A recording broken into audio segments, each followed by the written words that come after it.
ça me fait plaisir de vous accueillir à ce balado de la zone balado qui s'appelle Hop, à vous la parole du CQCD.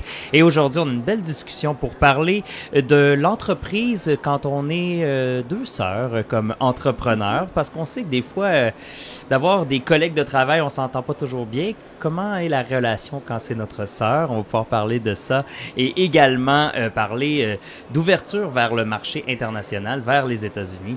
Donc, on est avec Myriam et Romy Belzile-Maguire de la compagnie Maguire Shoes. Bonjour, mesdames. Merci de l'invitation. Oui, merci. Alors, je suis content de vous parler. On a animé un panel ensemble. On a parlé à quelques reprises là, de l'expansion à l'international. Mais il y avait une question, moi, qui me trottait toujours en tête, c'est commencer à travailler avec sa sœur. Et là, je vais pouvoir vous la poser vraiment. Donc, vous avez évidemment fondé les boutiques ensemble. Puis, parlez-moi un peu de comment c'est parti l'idée. On va commencer là. Donc, comment est partie l'idée de démarrer ça? Bien, pour faire une histoire courte, en fait, c'est moi qui travaillais dans l'industrie de la chaussure. J'étais designer de chaussures, puis je voyais une niche pour des produits haut de gamme en cuir, mais à des prix abordables, un peu comme je retrouvais quand j'habitais en Europe. Puis après ça, j'avais aussi envie de peut-être changer d'emploi. Puis j'étais très spécialisée, tu sais, en design de chaussures. Il n'y a pas des milliers de compagnies où on peut aller travailler. Donc, je pensais peut-être déménager dans un autre pays ou sinon, mais je me suis dit, ben pourquoi pas partir de quoi puis créer ma job de rêve, si on veut. Fait que j'ai tout lâché. Puis là, c'est là que Romy est rentrée en jeu. C'est drôle parce que moi, je suis rentrée à titre de sœur d'abord et avant tout. Myriam, depuis qu'on était jeune, c'était son rêve. On est une famille qui vient pas du tout de la mode. C'est vraiment hors champ pour notre famille. Puis depuis, je pense, 6e année, elle voulait devenir designer de chaussures et toute la famille, on la regardait comme ça, tu sais. Ouais, c'est ça. Puis ça on l'a vu, moi, ça fait longtemps que je la regardais progresser. Puis quand elle a décidé de faire ça, c'était pas une surprise pour personne. Mais rapidement, on a autour de la table, vraiment de manière non informelle, on a commencé à parler de sa business. Moi, je viens du domaine des communications, je suis une généraliste, je suis une conseillère, j'aime conseiller, j'aime faire de la strat. Fait que j'étais comme, c'est normal le fun. Fait que j'ai commencé à juste la conseiller puis à brainstormer avec elle. Puis tranquillement, pas vite, on a réalisé qu'on était complémentaires, puis on a réalisé que ses forces puis mes forces ensemble, on était capable de faire une compagnie ensemble avec nos skills mélangés, dans le fond. Oui, puis j'imagine que c'est un avantage d'avoir deux champs d'expertise qui se complètent plutôt que deux personnes qui auraient été dans le même domaine. C'est là que vous auriez marché sur les pieds, avec des bonnes chaussures quand même, mais c'est là que vous avez chacun votre rôle. Donc, c'est quoi la dynamique là-dedans? Est-ce que c'est vraiment, vous avez chacun vos rôles établis, personne va de l'autre bord? Bien, je pense que non seulement nos rôles, c'est complémentaire, nos expertises sont complémentaires, mais on est deux types de personnes différentes. Fait que moi, je suis toujours en train d'avancer, je suis toujours dans le futur, je trouve toujours que ça avance pas assez vite, puis là, je trouve les prochains projets, je parle à des nouvelles personnes, je trouve des idées, puis là, Romy, elle... Moi, je suis sur le terrain, fait que je suis comme, comment on va y arriver? Attends, 1, 2, 3 minutes, puis rapidement, on a vu justement... Moi, je suis une personne dans le conseil, dans l'analyse, dans le moment présent. Dans le moment présent, les gens, comment ils se sentent autour de nous. Puis elle avance, fait que ça nous a toujours permis d'avancer, mais prudemment, puis de manière sécuritaire, tu sais. Puis en grandissant, on était vraiment des personnes différentes. Puis souvent, les gens sont comme, vous étiez des sœurs, tu sais. Non, on a vécu nos vies chacun de notre côté. Je trouvais ça super cool ce qu'elle faisait. On a toujours eu du respect pour comme ce que l'une et l'autre faisaient, mais on n'était pas en symbiose du tout. Puis on s'est retrouvés dans ce projet entrepreneurial-là. Puis justement, toutes ces différences-là qu'on avait, mais dans le fond, en entrepreneuriat, c'était le fun parce qu'on était complémentaires. Moi, le design, je lui fais 100% confiance, tu sais. Puis elle va me faire confiance dans les champs plus d'opération puis de logistique. Fait que le fait qu'on a nos champs d'expertise comme ça, on se fait confiance. C'est bien délimité, puis il n'y a pas de « j'aimerais ça aller dans la manufacture en Italie. » Je ne sais pas faire de chaussures. Fait que je reste au bureau de Montréal puis je m'occupe de l'équipe, mais tu sais, il n'y a pas de frustration parce que c'est super clair qui fait quoi. Mais même dans nos capacités, tu sais, moi, je suis très... je sais pas, je suis pas capable de me concentrer longtemps mais je suis capable de multitasker beaucoup. Fait que je suis capable de répondre à des centaines d'emails, à faire 3 projets en même temps, mais j'ai de la misère à me concentrer puis lire comment aller programmer une affaire sur Shopify. Mais Romy, elle a j'adore cette attention-là. Ouais. On a vraiment réalisé que dans nos intérêts, dans nos skills, dans nos personnalités aussi, on était complémentaires. Puis dans un duo d'entrepreneurs, ben c'est le fun pour ça. Oui, puis moi, je dépense l'argent. J'ai toujours dépensé mon argent rapidement, puis pris du risque. Puis Romy, elle était comme non. Fait que dans une entreprise, c'est bien. Parce que moi, je veux dépenser. Romy est comme, attends, un instant. C'est quoi là, on se rassoit ensemble. Puis fait que ça nous donne une certaine balance. Elle tient le volant, puis moi, je pèse sur le break.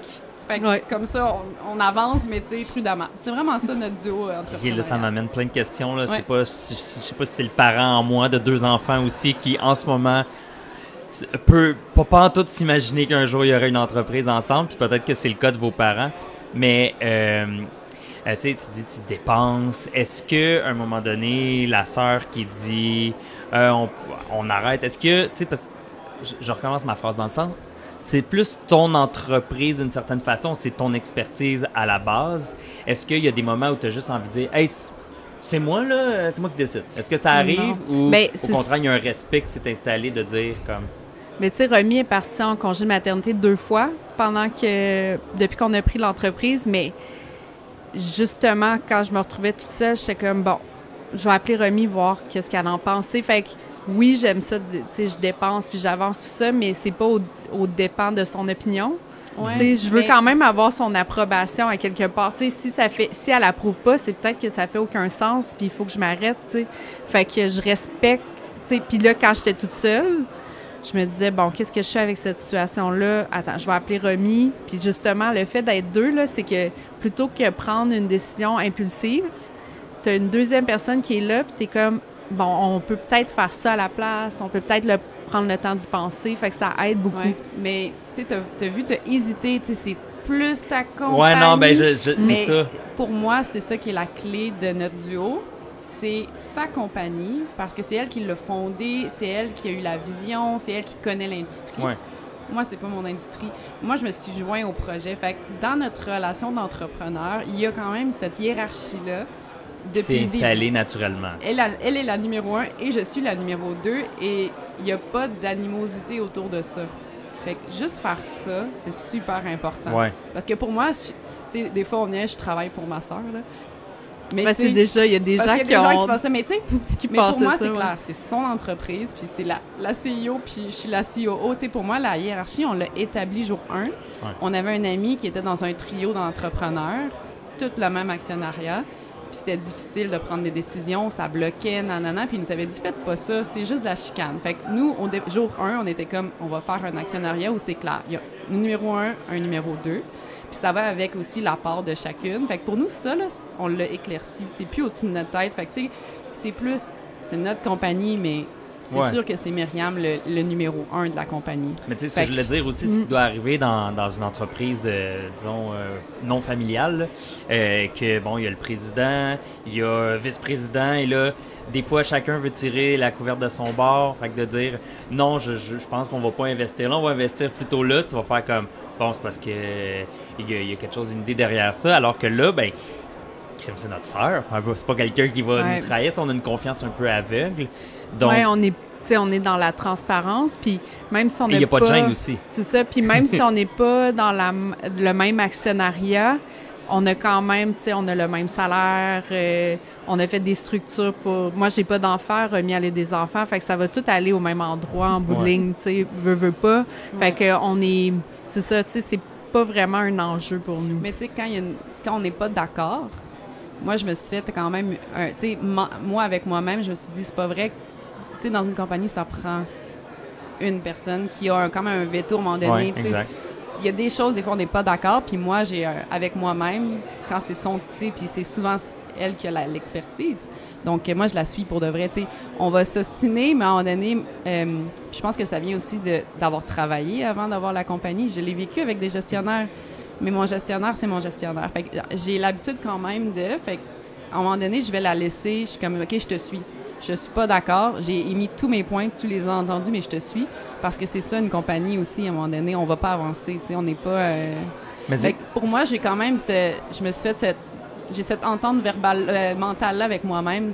On peut pas passer toute une vie à retenir des affaires. Fait que je vais la suivre, tout simplement. Puis jusqu'à présent, à chaque fois que je l'ai suivie, elle avait raison. Fait que son historique est bon. Mais j'essaie de penser, tu sais, Mais tu sais, les États-Unis, quand t'es arrivé avec ça, justement, j'étais comme...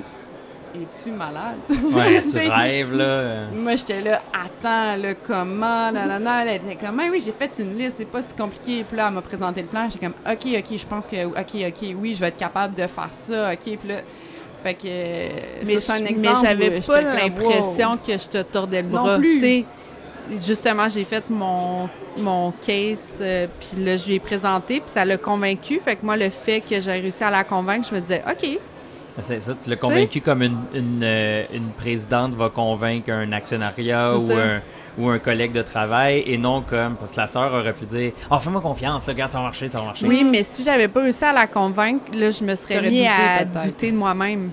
Puis là, il aurait fallu que peut-être je retravaille le projet, peut-être que... Tu sais, fait que ça m'aurait fait douter du projet. Fait que c'est pour ça qu'elle dit ça, mais j'ai pas le souvenir qu'elle a comme bloqué puis que moi, j'étais fâchée qu'elle bloque. T'sais, c'est jamais arrivé. Ou sinon, ce que ça fait, ça me rend un peu insécure soudainement.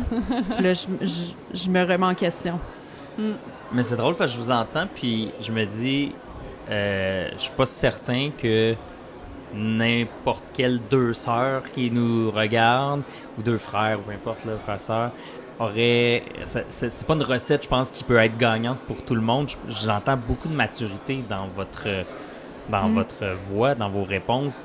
La maturité de dire, ben, je sépare la job, je sépare ma sœur de la CEO. Tu sais, il faut avoir, sans que ce soit l'orgueil, des fois, il faut juste comme avoir cette maturité de mettre ça de côté. Puis on a parlé de résilience aussi. Il faut avoir... Tu sais, c'est plus que juste, on s'entend bien, là, vous avez deux personnalités qui font que ça fonctionne, mais ça aurait pu aussi aller contrairement à la mauvaise place. Bien, ce qu'on a réalisé, justement, beaucoup de différences. Puis quand tu es enfant, tu vois les différences, tout ça. Mais ce qu'on a réalisé en travaillant, c'est qu'on a la même éthique de travail puis les mêmes valeurs. La même éducation. La même éducation, les mêmes valeurs familiales. Puis... tu sais, en grandissant, on était différentes, mais on s'est toujours trouvé drôle. Tu sais, on a toujours du plaisir, mais on faisait nos trucs. Fait qu'on s'est retrouvés dans le milieu du travail, puis on a réalisé qu'on travaillait de la même manière, que les mêmes choses sont importantes, on a les mêmes types de reconnaissance. Fait qu'on niaise toujours ensemble, mais on travaille en silence, pas de musique. Les deux face à face des fois, puis on est comme... Tout le monde nous trouve un peu... Qu'est-ce que vous... Tu sais, mais c'est notre façon, on a toujours travaillé comme ça. Fait on a réalisé qu'on a exactement les mêmes valeurs. Fait que peu importe les différences, les personnalités, tout ça, les valeurs font qu'on est comme... On fonctionne de la même manière, tu sais, au travail. Fait que ça a été un gros... Puis moi, je vois beaucoup plus d'avantages d'être en affaires avec Romy versus si j'étais en affaires avec quelqu'un d'autre. Tu sais, des fois, juste y penser, soit être en affaires seule, y penser, ça m'angoisse. Être en affaires avec quelqu'un que je connais pas autant que Romy, ça m'angoisse aussi. Fait que des fois, quand je pense aux autres scénarios, je me dis, mon Dieu, je me trouve chanceuse, puis je vois vraiment plus d'avantages. C'est drôle, tu disais séparer la CEO de la sœur, mais pas. Moi, je la sépare pas. C'est ma sœur. Ben ouais. Ben moi non plus, je sépare pas. 100% à ma sœur. À tous les matins, je rentre, je travaille avec ma sœur. Et justement, c'est ma sœur. Je vais pas scraper ma relation avec ma sœur. Oui, mais tu comprends? Oui, je comprends très bien, mais je parle aussi non, mais tu sais, j'ai ça dans toutes mes actions du quotidien. C'est ma sœur. Fait que je le sais, ça... Puis tu sais, je connais sa vie personnelle. Fait que le lundi, je le sais qu'est-ce qu'elle a fait hier. Je sais qu'elle a passé... Tu sais, son chat est mort. Mais je le savais. Fait qu'elle est rentrée, j'étais comme... Elle est triste, tu sais. Fait qu'on connaît nos vies.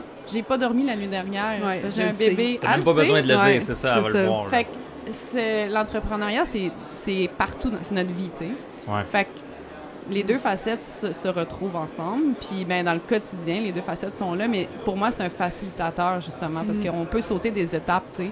Y a-tu un mot-clé? On se lie, tu sais. Un mot-clé, des fois, genre de dire, OK, tu sais, genre là, on arrête, par exemple, parce que là, ça peut facilement devenir un souper familial, peut rapidement devenir un meeting, puis un meeting peut devenir parler de la famille, tu sais, des parents, les mamans, les madames. C'est moi, juste j'ai des là, enfants, ouais. puis on dirait que quand les enfants sont là, on n'a pas d'espace pour ouais. parler de business. Fait Ok. que les enfants sont vraiment, tu sais, comme quand on a un grand avec nos parents, tout ça, les enfants sont là. On va pas parler de business, on va pas... Fait que c'est pas dans notre vie, puis quand on va parler de business, c'est comme notre père qui est très intéressé par la Ouais, compagnie. puis C'est qu'est-ce qui son- se passe? Puis, tu sais, Lui, pose il des va questions, demander là. des updates, mais comme n'importe quel parent Ouais. ferait. Puis on fait des updates, puis tu sais, entre nous, on est comme, on fait la version courte, puis on se regarde en voulant dire c'était plus compliqué que ça, mais version parent, ça va être ça. Fait que non. Puis tu sais, oui, des fois, on a eu des congés, des longs congés, on va se faire un petit, il y a ça, on l'a pas, tu sais, une petite urgence, mais justement, c'est pratique. Non, mais c'est ça. Ouais. On gère ça à travers la vie, fait que pour moi, l'entrepreneuriat, c'est 24 heures sur 7. Ouais. Fait que ce soit la famille, ben justement, c'est un facilitateur à mes yeux, tu sais. Puis tu sais, souvent, on passe toutes nos journées ensemble. Puis là, des fois, je me disais, hey, j'ai même pas le temps de demander les enfants veulent quoi à Noël. Mais on est chaque jour ensemble, Oui, je devrais ça. le savoir, mais Puis, je sais pas. Tu Puis vas là, me je me demander dis, le oh, mon samedi Dieu. matin dans notre vie personnelle. Tu C'est sais, ça. fait que la hiérarchie se fait quand même la séparation se fait quand même Ouais, c'est naturellement. Mais justement, quand on voyage ensemble, on est dans la même chambre d'hôtel, c'est très pratique. On sauve des coups, puis on a les mêmes habitudes, puis on voyage. Quand on fait des voyages d'affaires ensemble, c'est agréable parce qu'on a la même... C'est ça, là, ça doit combiner vraiment On est comme- je voyage avec ma soeur. On connaît nos habitudes, Ouais. c'est facile. Moi, je suis juste tu sais, contente fait que- qu'on n'est plus en camping avec nos deux parents. Oui, Parce c'est que ça. nos parents nous ont traînés partout en camping, même à New York, en camping. Ah, OK. Ouais. Donc, je suis juste contente d'être dans une chambre d'hôtel avec ma sœur et non dans une tente. Ouais. Et là, j'ai entendu New York, on va en parler un petit peu plus tard aussi. Mais tu sais, les gens qui vous découvrent peut-être, là, comme personnalité derrière la marque, voient que vous êtes extrêmement transparente. Et ça fait partie des valeurs également de l'entreprise. En quoi c'est important de maintenir vos valeurs comme ça dans l'entreprise, peu importe l'expansion qu'elle va prendre? Mais moi, de mon côté, je pense que c'est du côté entrepreneuriat, tu sais, puis de, mettons, nous, comme personnalité publique, si on veut, qui présente notre entreprise, tout ça, c'est qu'on dirait que du côté entrepreneuriat, il y a eu beaucoup des entrepreneurs vedettes dans les dernières années où tout va bien, il y a juste une ascension, tout va bien. Fait que pour moi, c'est quand même important la transparence de parler de c'est pas toujours parfait. Il y a des choses qui sont plus difficiles, être transparent avec ça. Puis après ça, il y a des gens, disons, après le panel, il y a des gens qui sont venus nous voir, qui nous posent des questions, ils se sentent plus à l'aise de partager. Donc, je pense que c'est important, comme entrepreneur, de aussi être transparent, puis de faire en sorte que les gens aussi, tu sais, c'est le fun aussi être employé. Tu sais, moi, il y a des jours, je me dis, pourquoi j'aurais peut-être dû juste être employée, puis j'aurais été bien heureuse. Fait que je pense que c'est important de pas glorifier l'entrepreneuriat, puis comme moi, comme fondatrice, de montrer, tu sais, la vraie vie derrière. Puis je pense qu'on avait le goût de bâtir quelque chose. Tu sais, quand on a commencé la compagnie, tu sais, c'est correct aussi si t'es comme, OK, on le monte, on va chercher un financement, on ressort dans 3 ans, on va faire de l'argent, puis on va faire une autre affaire après. Nous, tu sais, c'est notre nom de famille, la compagnie. Fait que quand on a fait ça, on s'est dit, OK, tu sais, qu'est-ce qu'on a le goût de bâtir? Puis la transparence, c'en était un, parce que c'était un manque dans l'industrie, tu sais, il en manque dans l'industrie, Ouais. puis c'est aussi simple que pour que les clients comprennent qu'est-ce qui se passe derrière la chaussure, le prix, la confection, tout ça. Bon. Fait que pour nous, c'était juste une question de bâtir quelque chose de différent. Pas faire une copie d'une compagnie qui existe, sortir vite puis faire une passe. Fait que je pense que le mot-clé pour moi, c'est bâtir. On veut bâtir une entreprise. Puis comment? Ben, on voulait faire quelque chose de différent tant qu'à le bâtir avec notre nom de famille en plus. Fait que, Ben oui. puis l'anecdote, c'est que la transparence, quand on a commencé, on était comme on le fait, mais tout le monde va le faire. Tu sais, on va pas trop le mettre au centre de la compagnie. Fait qu'on a toujours été très on l'a toujours fait, notre modèle d'affaires transparent, mais on a toujours été très humble par rapport à la communication parce qu'on se disait ça va être la norme. On veut pas que ça soit notre marque. Et puis là, 7-8 ans plus tard, on se rend compte que non, personne n'a bougé sur la transparence. Puis là, on se dit, bien, écoute, on va l'utiliser. C'est vraiment un élément distinctif. C'est difficile d'être transparent comme compagnie, surtout dans le prix, dans les coûts. Puis ça fait 8 ans qu'on le fait, puis des fois on est comme hey, hein, ça serait le fun si on l'avait pas, on pourrait jouer avec nos marges, mais non, fait que j'imagine, ouais, c'est ça. Ouais. Parce qu'il y a le prix qui vient avec d'être transparent, mais il y a le prix quand on parle d'entreprises qui mettent les valeurs éco-responsables de l'avant. Des fois, à un moment donné, il doit y avoir quelqu'un dans le bureau du comptable qui dit « Ouais, là, peut-être que ce serait mieux d'être moins éco-responsable, tu sauverais plus d'argent, mais t'es comme on l'affiche partout. » Oui, puis nous, on est super prudents quand on utilise, pour pas faire du greenwashing, justement, on a cette transparence-là, puis à l'interne, là, dès qu'on fait comme une action, on est comme... Mais là, tu sais, on est très prudent sur les mots qu'on utilise parce qu'on veut pas être dans ces vagues de marketing-là qui vont être dans le flou artistique par rapport à ça. Fait qu'on fait attention à tout ce qu'on dit quand on est transparent. Fait que... Il y a le mot artistique qui vient d'être dit, c'est créer des chaussures, c'est artistique. Comment vous faites pour faire évoluer la marque avec le temps au niveau design, peut-être? Mais je pense que s'entourer de jeunes au bureau, ça l'aide vraiment beaucoup.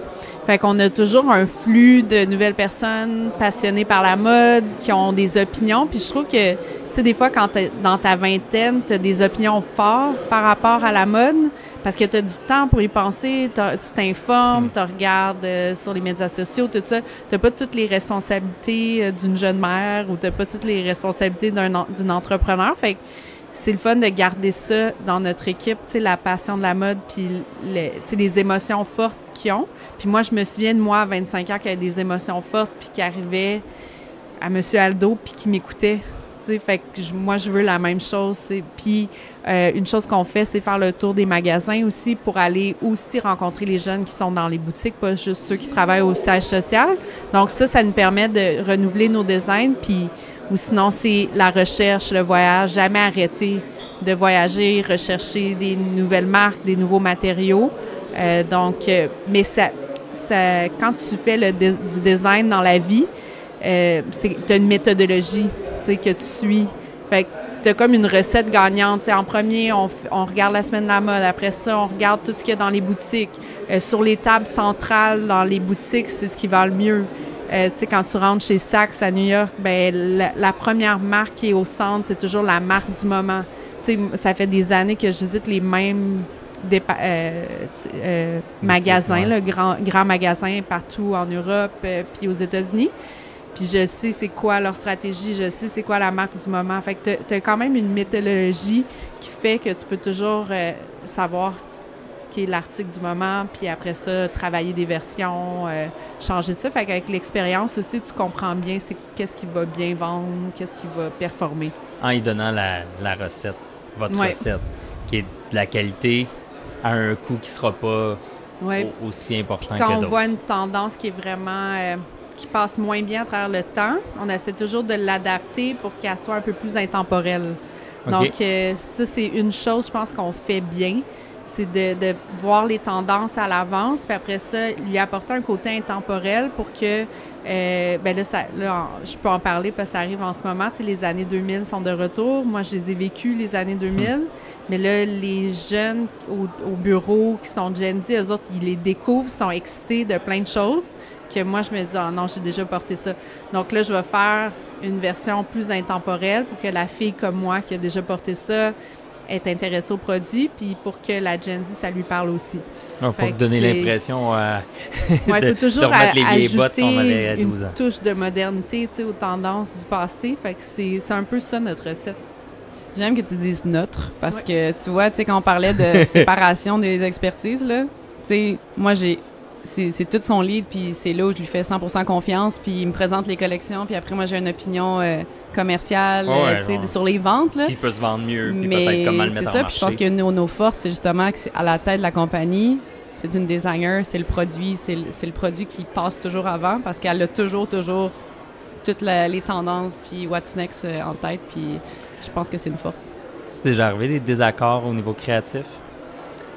Dernièrement, il y a une botte qui a remis, me disait, on devrait la canceller.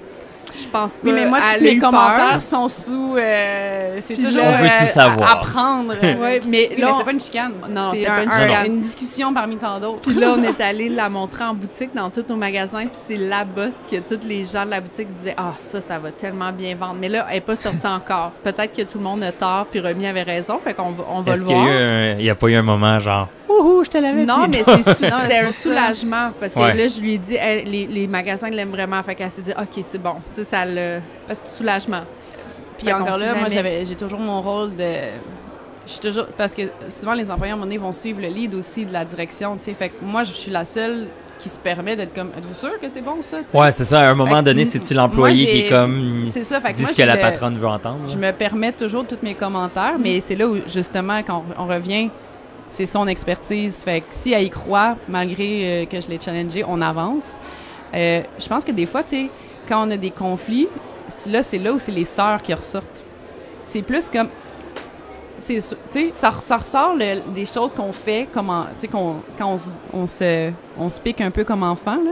Mais moi, c'est ça, je suis comme, mais oui, il y a tellement de même, tu sais, où j'ai des patterns qui est comme, mais oui, c'est tellement elle. Fait que je pense que c'est là que des fois, les sœurs reviennent dans la relation parce que on a toutes des choses que nos frères et sœurs font, leur personnalité, qu'on est comme, elle me faisait ça quand j'avais 10 ans. Ou, ben oui, t'es de même, toi, tu sais. Fait que moi, je trouve que j'observe ça des fois dans des petites affaires, dans nos interactions, que là, c'est les sœurs qui ressortent.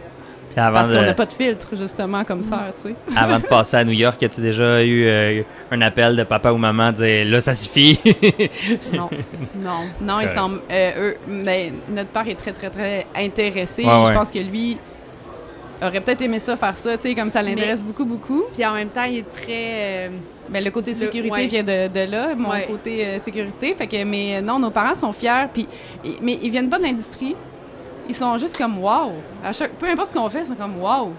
Ben, vous avez réussi ça. Je pense que ça les stresserait un peu de savoir l'arrière des fois de c'est ça. De tout ça, le financement, toutes ces affaires-là. Je pense que c'est pas dans leur nature, là.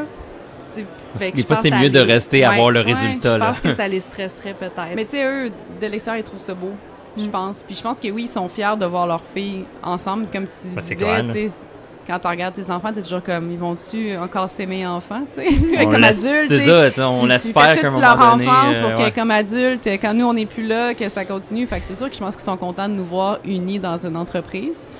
Mais ouais. Ben, parlons de New York maintenant. Ça a été un jalon important, majeur dans l'expansion de Meguiar Shoes. Qu'est-ce que ça a représenté pour vous? Puis, on va parler des défis. Qu'est-ce que vous avez rencontré comme défis avant l'ouverture de cette boutique-là? Ben, on en a parlé tantôt, c'est évidemment une idée de Myriam. Mais en fait, tu sais, c'est une opportunité de la COVID. Donc, souvent, on n'en parle pas toujours là, des opportunités. Oui, mais ça a amené beaucoup de défis. On avait ce rêve-là avant la COVID. On avait regardé les loyers, tout était trop cher. C'était super chargé, tout ça. Puis, après la COVID, Myriam, toujours dans le Next Move, Vision, tout ça, le jour où les douanes terrestres sont réouvertes, Myriam a pris sa Prius, conduit à New York et est allée voir de quoi avait l'air, qu'est-ce qui restait à New York. Et a vu des loyers vacants parce que ce qui est arrivé à New York, c'est que les gens avaient énormément de boutiques, puis ont réduit le nombre de boutiques. Donc, c'était un marché qui était soudainement vide et rempli d'opportunités. Puis, elle a commencé à trouver des espaces. Puis, c'est là qu'elle a réalisé que les loyers étaient vraiment moins chers. Fait que c'était vraiment, encore une fois, Myriam qui est arrivée. Puis, on en a un peu parlé tout à l'heure. Elle est arrivée avec l'idée, puis j'étais comme... On était combien à l'époque? 5, 6, 7? Je sais pas. J'ai comme, bon, comment qu'on va... Comment? Tu sais, ouais, comment? C'est ça. Parce qu'on entend juste des grands joueurs traverser.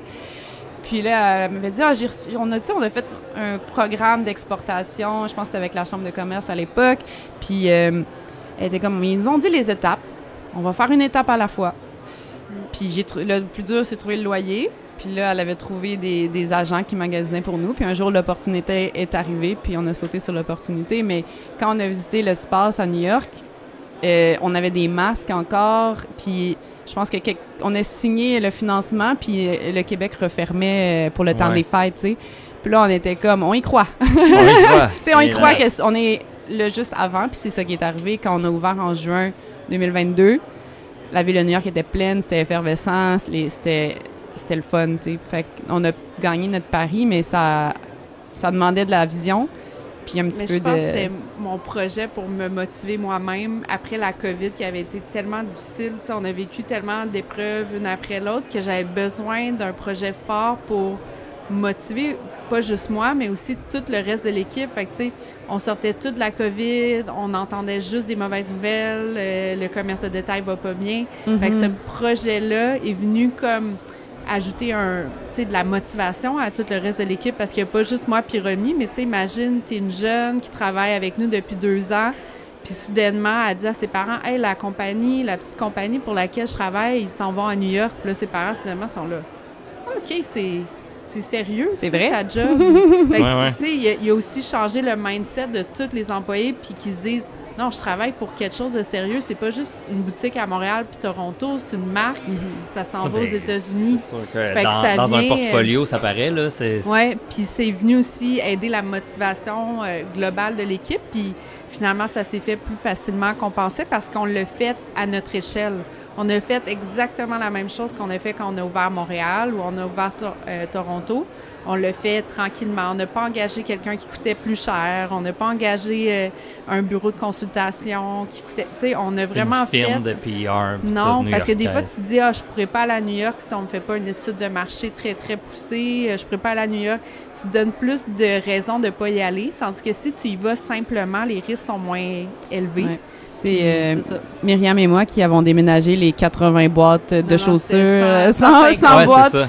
Pas dans la Prius, j'espère. Non, mais tu sais, c'est nous deux qui attendaient devant la boutique le livreur, puis qui les a tous, tu sais, qui a pris chaque boîte, ça nous a pris un après-midi. Fait que notre modèle d'affaires est direct, mais jusqu'au moindre détail, tu sais, c'est nous deux qui prend la voiture et allons ouvrir et faire les choses là. Là, il y a une sœur new-yorkaise là qu'on connaît pas, qui est pas ici avec nous. On aimerait ça qu'elle soit en finance, cette sœur-là, new-yorkaise, mais malheureusement, Mais vous avez des gens en place en qui vous avez confiance aussi. Oui, c'est ça. En fait, chaque gérant dans les marchés qu'on a, c'est des personnes seniors qui ont travaillé pour des grandes entreprises. Puis, on leur vend le projet Maguire comme, là, tu as cette boutique-là, mais dans le fond, c'est ta boutique. C'est comme si c'était le propriétaire d'une petite entreprise, puis il fallait tout que tu fasses un peu. Mais tu as un salaire régulier à chaque semaine. C'est ça. Mais tu n'as pas les désagréments d'être un propriétaire d'une petite boutique, là, genre locale, mais tu as tous les avantages, c'est-à-dire le contact vraiment proche avec le client, l'ambiance agréable. Fait ils ont tous les avantages d'avoir une boutique locale, mais sans les inconvénients.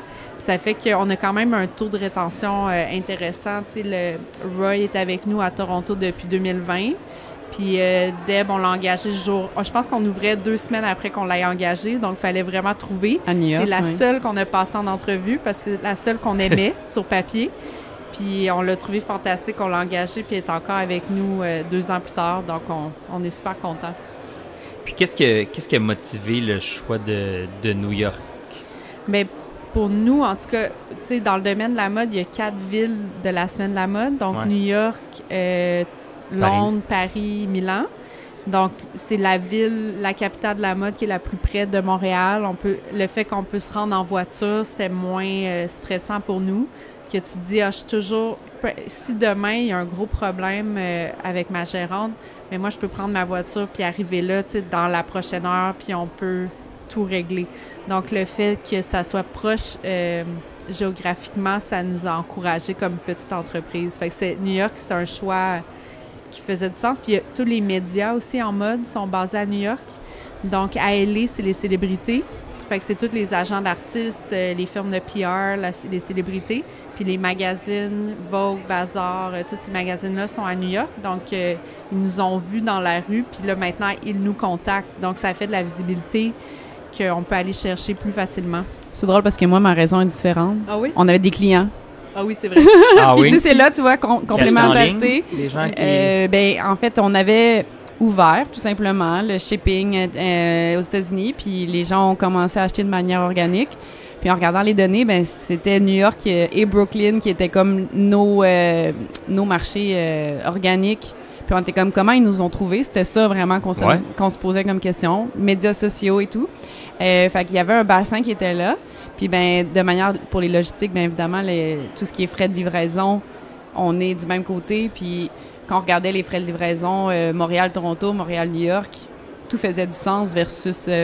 parce qu'on a exploré, par exemple, Vancouver, mais les frais de livraison sont tellement élevés. Fait que il y avait aussi, nos clients sont là, puis logistiquement parlant, quelque chose de fiable. Là. Puis là, vous avez parlé de réseaux sociaux. Il y a eu une adaptation. J'imagine qu'avant New York, c'était Toronto.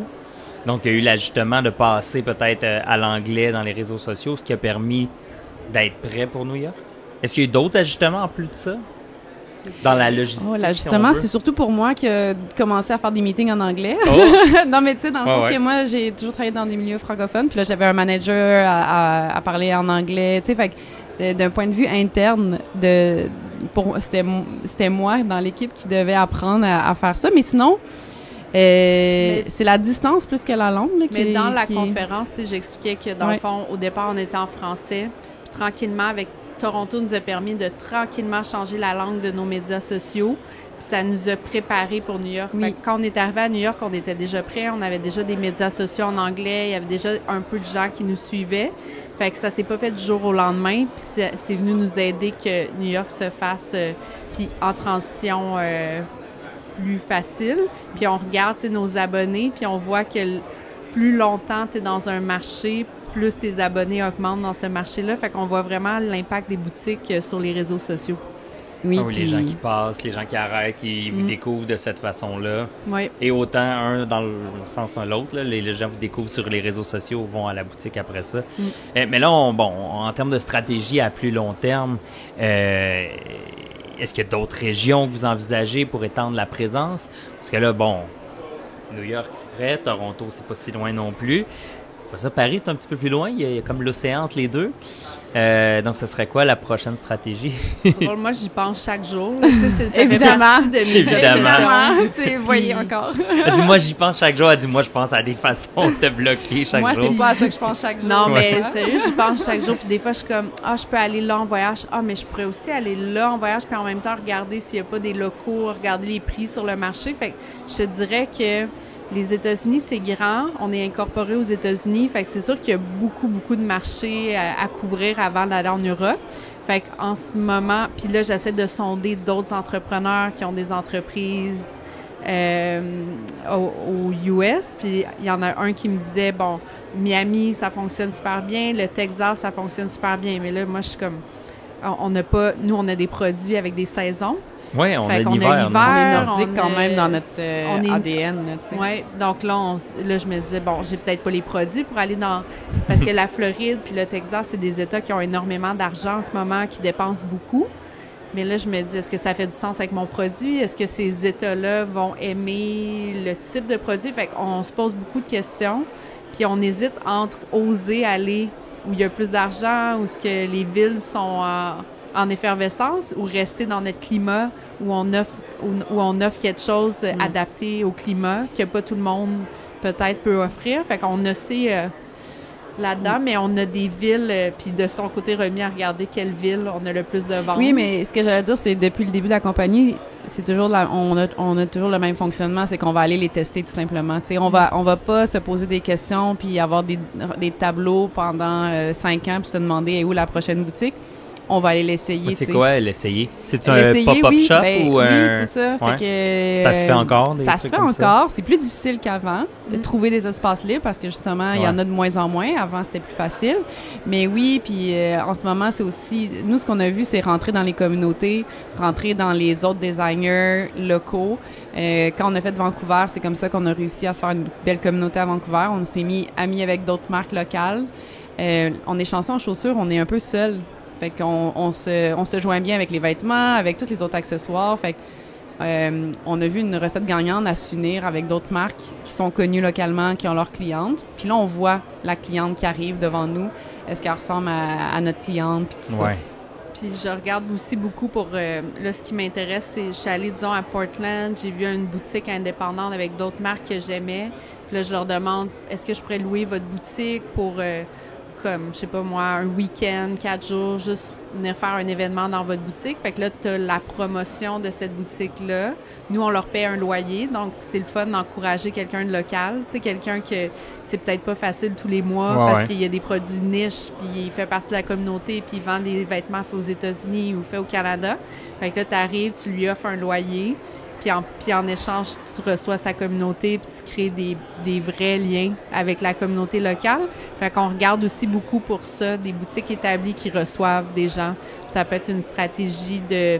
J'ai lu un article quelque part que les influenceurs, ça devient ça va être un peu différent, puis il y a beaucoup de marketing qui va se faire en B2B. Fait que deux business qui s'unissent ensemble, qui parlent à des clients similaires. Fait que ça peut être une boisson énergétique et une marque de chaussures. Là. Les combinaisons sont infinies, mais je trouvais ça intéressant comme concept. C'est ça qu'on regarde un peu pour nos pop-up. J'ai acheté un Pepsi au biscuit Oreo, fait que tout est possible. Peut-être qu'il y aura des chaussures au biscuit Oreo. Même eux se tournent vers les collabos. Mais donc là, j'ai compris que Portland, ça s'en vient. Non, mais tu vois, c'est ça la beauté des tests. On peut faire des tests. C'est qu'on a testé Seattle au printemps. Seattle, puis on a décidé que non. Ça va rester un test, puis c'est correct. Parce que c'est quand même un plus nordique aussi. Mais on a acquis des nouveaux clients super intéressants à Seattle. Fait que j'ai trouvé que ça valait la peine pour les gens, la qualité des gens qu'on est allé chercher. Mais est-ce que je me vois temps plein pour une boutique? Non, pas nécessairement. Fait qu'on va essayer une autre place. Ces tests-là, est-ce qu'il y a un risque financier ou pas de temps? Comme tout ce qu'on fait, on essaye de limiter le risque, puis on y va très agile. J'imagine que c'est de le voir comme un investissement aussi, que des fois ça va payer, puis d'autres fois moins. Oui, mais tu sais, on y va pas à grand déploiement avec... la grosse boutique les vinyles, Myriam les installe elle-même. On arrive avec nos boîtes. Tu sais, on est très, avec nos valises d'échantillons. Fait que... on est très agile, tu sais, justement, c'est ça qui est le fun, c'est qu'on va aux États-Unis, on est incorporé à New York, mais on reste petit et agile. Puis je pense que c'est ça le message qu'il faut retenir, c'est que c'est possible d'aller de l'autre côté. Il faut juste pas se dire que faut attendre ou faut aller chercher un investissement de 20 millions, puis là, on va y arriver. Parce que si j'avais eu un investissement de 20 millions, là, j'aurais peut-être engagé la mauvaise personne qui m'aurait coûté trop cher. Des erreurs. J'aurais fait des erreurs. Puis là, finalement, mes investisseurs me demandent des comptes rendus de mes investissements, puis ça n'a pas fonctionné. Puis là, ma boutique ferme. Fait que on a moins de patience aussi. C'est ça, il y a moins de patience dans ce temps-là quand il y a des gros investissements. Fait que quand tu mets la barre un peu plus basse, mais que tu donnes tout ce que tu as, quand même, là, tu mets ton cœur, ben tu peux juste être surpris des résultats. Puis, tu sais, anecdote récente, notre manager était en voyage au Portugal et a rencontré des filles de New York. Là, il leur a dit « Ah, je travaille pour Maguire Shoes ». Et là, il était comme « Oh, wow, on aime ça ». Il connaissait la marque, mais il pensait que c'était immense. Une grande compagnie comme toutes les autres sur notre rue à Nolita. Puis là, il était comme « Non, on est comme 20, tu sais, c'est comme 2 sœurs, tout ça. » Puis les filles en revenaient pas. Fait que pour nous, ça, c'est la plus grande réussite. Ben oui. De réussir à avoir l'air de l'extérieur, d'être à la même hauteur que la compétition américaine avec des millions, c'est notre plus belle réussite de réussir à... Si c'est ça de l'extérieur que les gens pensent aux États-Unis, on a gagné, tu sais. On était vraiment fiers de ça, fait que c'est ça. C'est une petite anecdote, mais quand ça arrive, t'es comme... Ouais, je comprends très bien parce que... C'est ça notre but, tu sais. Notre émission de télé, on est une très, très, très petite équipe, puis on est allé faire 2 émissions en Corée, mais moi, je me disais, faut pas que ça apparaisse qu'on était juste 3. Faut que les gens pensent qu'on était une grosse équipe, la même affaire, puis ultimement, c'est ça, le résultat fait que... C'est la plus belle fierté quand tu réussis. Donc, c'est la même chose. Rendre. Ça veut dire que vous faites bien les choses aussi. Puis c'est ça, le client, lui, il va peut-être pas faire la différence entre ton reportage en Corée qui avait 3 personnes, puis le show à grand déploiement qui avait 20 personnes. Des fois, la personne qui regarde, elle se dit c'est super intéressant. Elle focus sur le contenu. Fait que dans notre cas, la personne, elle focus sur le produit. Elle voit le produit devant elle, puis elle est comme j'aime le produit. Mais l'histoire derrière peut aussi être un ajout parce qu'on voit tellement de grosses multinationales de dire des fois, j'encourage une équipe parce que la vente va peut-être avoir un plus gros impact pour une équipe de 20 qu'une multinationale. Donc, des fois... C'est sûr qu'on se sent mieux, mais tu sais, on a réalisé que le client, c'est le fun quand il le sait à la fin, mais la première affaire, c'est le produit.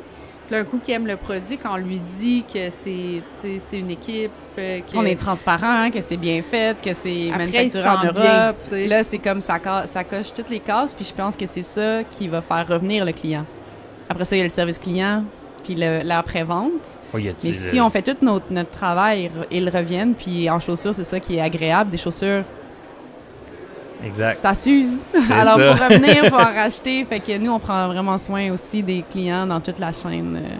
On a fait plus d'une 40aine de minutes à jaser. On a jasé de plein de choses, de votre vie familiale, mais aussi d'expansion d'entreprise, de business. Je pense qu'on aurait pu parler encore pas mal longtemps. Chose est sûre, ça donne envie pour ceux qui vous connaissaient pas vos produits, d'aller faire un tour, d'aller regarder ça.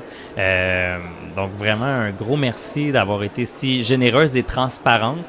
Je pense que c'est un mot important. Puis je vous souhaite vraiment que ça continue longtemps, cette collaboration-là, cette relation-là, parce que c'est un modèle.